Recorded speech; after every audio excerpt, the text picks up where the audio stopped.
Ça sert à rien de se voiler la face, le monde de l'enseignement en ce moment, c'est pas vraiment bisounoursland. Et donc la tentation est grande de râler ou de se chercher des excuses. Plutôt que de te faire des grands discours, je vais juste lire quelques commentaires que je reçois sur mon compte Facebook. Avec un meilleur salaire et de meilleures conditions de travail, ce serait plus facile de s'épanouir. C'est vrai. S'épanouir dans l'éducation nationale, quel bel oxymore. La seule façon de s'épanouir dans l'éducation nationale, c'est de la quitter. Et si on faisait plutôt quelque chose pour mon salaire et mes conditions de travail? On a tendance à dépenser de l'énergie pour expliquer pourquoi on n'arrive pas à s'épanouir et à se sentir bien. On se cherche des excuses. Alors attention, je ne suis pas du tout en train de dire que le problème n'existe pas. Je ne dis pas non plus que d'avoir des meilleures conditions de travail et un meilleur salaire ne nous rendrait pas plus heureux. Je partage entièrement cette analyse. Ce que je dis juste, c'est que de râler ou de se trouver des excuses, ça pose deux gros problèmes. Le premier problème, c'est que notre cerveau a tendance à fonctionner en cercle d'autoconfirmation. En mettant notre attention sur le problème, on crée un biais de confirmation qui fait qu'on va plus voir les problèmes.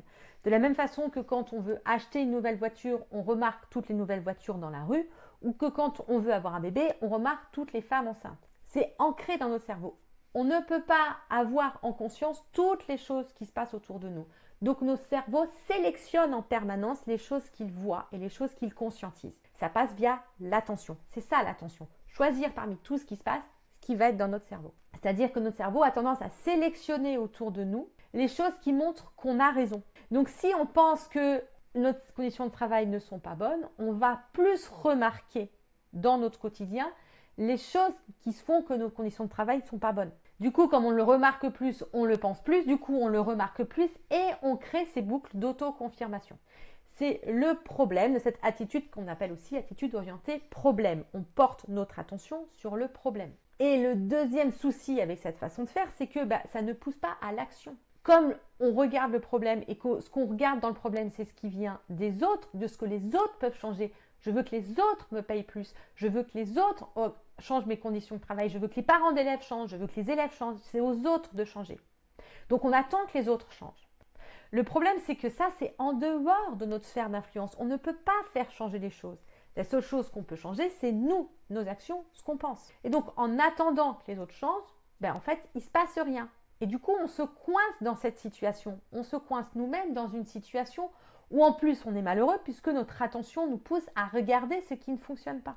Donc encore une fois, je ne dis pas que la situation est parfaite. Je dis que d'être dans cette attitude de trouver les excuses, de regarder le problème, de râler, ça nous rend malheureux. Et d'autant plus malheureux que cette attitude amène deux choses. Non seulement ça ne fait que la situation reste la même, c'est toujours pareil, ça ne change pas, parce qu'en fait le ministre il n'en a rien à faire que vous râliez, je suis désolée de vous le dire. Mais en plus on le vit mal, comme on le vit en permanence, on le voit avec nos cerveaux nous fait voir, on le vit mal. Donc on est coincé dans une situation qui nous rend malheureux et qui ne change pas. Et donc c'est important à un moment de se dire, en fait il faut que je sorte de ce cercle vicieux, pas pour faire plaisir au ministre, au machin, etc. On s'en moque juste pour ma santé mentale, pour moi être heureux. Et là où je vais insister, c'est que plus la situation est délétère, est toxique, est désagréable, plus c'est important de mettre en place ce qu'il faut pour sortir de ce cercle vicieux. Pourquoi? Parce que plus on est dans un environnement toxique, plus on a besoin de cette capacité humaine qu'on appelle la résilience. Il n'y a pas de choix pour être heureux dans un environnement qui n'est pas parfait, ce qui est le cas de beaucoup d'environnements humains, on a besoin de résilience. Plus l'environnement est toxique, plus on a besoin de résilience. Alors une fois qu'on a posé le constat, quoi faire? Parce que quand je pose le constat, ça ne veut pas dire, du coup, il faut voir, tout va bien, c'est bisounoursland, ah mais si, tout va bien dans l'enseignement, on a les moyens, c'est toi qui râles. Je ne suis pas du tout en train de dire ça, je suis en train de dire, le milieu est toxique. Du coup, comme il est toxique, c'est important de s'en protéger et d'activer la résilience. Première étape de la résilience, s'appuyer sur sa tribu. On a besoin de décharger.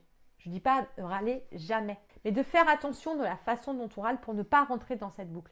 Il y a une différence entre, il y a quelque chose qui m'est arrivé de désagréable, j'ai vu quelque chose de désagréable et j'ai besoin d'en parler parce que j'ai besoin d'exprimer mes émotions et c'est normal, et je suis dans une espèce de boucle de rumination où je parle tout le temps de la même chose, je constate toujours la même chose et en fait mes discussions tournent toujours autour de la même chose. Alors ça, je ne peux pas moi te dire dans quel cas t'es, c'est à toi de le voir. Mais une bonne pratique, c'est pour être sûr de décharger sans être dans une boucle.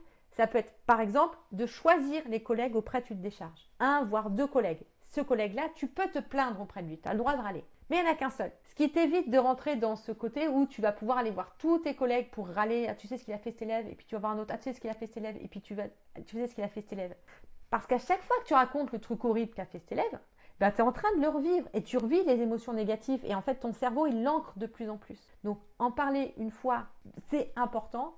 En parler trop, c'est délétère. Pareil, tu peux aussi en parler à la maison, mais attention à ce que ça ne prenne pas toute la place. Tous les gens qui sont mariés avec des profs le savent, le boulot peut prendre plein de place. Donc, fais attention à garder du temps pour exprimer tes émotions négatives, mais que ça ne prenne pas toute la place. On peut très bien imaginer un minuteur ou des moments de la vie qui sont réservés pour ça, parce qu'on en a besoin, mais que ça n'empiète pas sur tout. Quelque chose d'autre qui m'aide à ne pas rentrer dans la rumination, c'est de choisir à l'avance par quoi je vais remplacer mes pensées qui tournent dans ma tête. Dis ok, à quoi en fait j'ai envie de penser? Ah non, mais j'ai envie de penser à la construction de cette séquence. J'ai envie de penser à ce problème didactique. J'ai envie de penser à la prochaine sortie que je fais avec les élèves. Donc si je sens que je commence à ruminer, je vais dire à mon cerveau, oh ok, on s'arrête. Je vois que tu rumines. Pas de culpabilisation, ça sert à rien la culpabilisation. Si tu me connais, tu sais, ça sert à rien. Et je choisis de façon consciente de remplacer ces ruminations par les pensées que je choisis. Ah, je suis en train de penser à ça. Ah, si je pense à ce que m'a dit cet élève en cours, ça veut dire qu'il faut qu'en fait que je pense à ma prochaine séquence. Alors, ma prochaine séquence, en fait, j'ai parlé d'acide base. Ah oui, mais les élèves, ils ont du mal. Quel acide je pourrais prendre dans le labo? Et donc, je remplace la rumination par des pensées que j'ai choisies à l'avance. Ça me permet de garder la main. Deuxième étape de la résilience, récupérer le contrôle. Et ça, je l'illustre par l'histoire des rats. On met 2 rats dans une même cage et on les soumet à un stress. Il y a un bip qui sonne, bip, et ils subissent un choc électrique. C'est un stress. Quand on fait ça, on voit l'état de santé des rats qui se dégrade, voire ils finissent par en mourir avec des problèmes internes, parce qu'en fait, ils sont tellement stressés dans un environnement très toxique qu'ils finissent par en mourir. Maintenant, ce qu'on fait, c'est qu'on sépare la cage en 2. Donc, les 2 rats entendent le bruit et le bzit électrique, mais dans un des 2 côtés, on met un petit levier. Et le rat, entre le moment où il entend le bip qui annonce le choc électrique, s'il arrive à appuyer sur le levier, aucun des rats ne se fait électriser. Donc, soit bip, il entend, hop, il appuie, rien ne se passe. Soit bip, il n'appuie pas, et les 2 se font électriser. Donc, les 2 rats sont soumis au même stress. Mais il y en a un, il a le contrôle. Il peut aller sur le levier. Au final, les 2 rats ont le même nombre de chocs électriques, puisque le levier annule le choc électrique pour les 2 rats. Et pourtant, celui qui n'a pas de levier finit par dépérir et mourir avec le même genre de lésion que lorsqu'il n'y avait pas de levier. Et celui qui a le levier, il va beaucoup mieux. Pourquoi? Parce que ce qui permet d'abaisser le stress et ce qui permet d'activer la résilience, c'est le sentiment de contrôle. Donc la première chose à faire, c'est de récupérer le contrôle. Récupérer le contrôle sur sa santé mentale en se focalisant sur les choses qu'on peut changer. La première chose que tu peux changer dans ta classe, c'est ta pédagogie. Et là, il y a vraiment de quoi aller activer le levier du contrôle. Si tu ne sais pas encore quelle pédagogie choisir entre classe adaptative, classe coopérative, Montessori ou même juste l'enseignement explicite en enseignement simultané, je te laisse aller voir en description. Dedans, tu trouveras un lien vers un quiz qui t'aidera à choisir ta pédagogie afin de récupérer le contrôle. Et si là, tu es en train de te dire « Mais Marie-Camille, je ne peux pas faire ça, on me demande trop de choses, etc. » Je t'invite à aller voir cette vidéo. Dans cette vidéo, je te présente un outil concret que j'appelle le filtre de décision qui va t'aider à poser des décisions quand on te demande quelque chose de façon à récupérer le contrôle.